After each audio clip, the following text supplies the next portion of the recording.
Introducing the 1485 KIT, the implant surgery kit for mandibular posterior region. The 1485 KIT is used for implant surgery in the mandibular posterior region with vertical bone resorption. The implant specification and position can be elaborated with digital planning.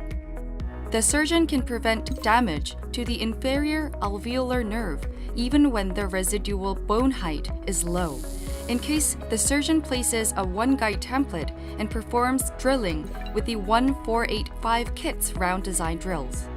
Also, the 1485 KIT helps you to place from 4mm to 8.5mm short implants at proper depth and avoid any damage on inferior alveolar nerve.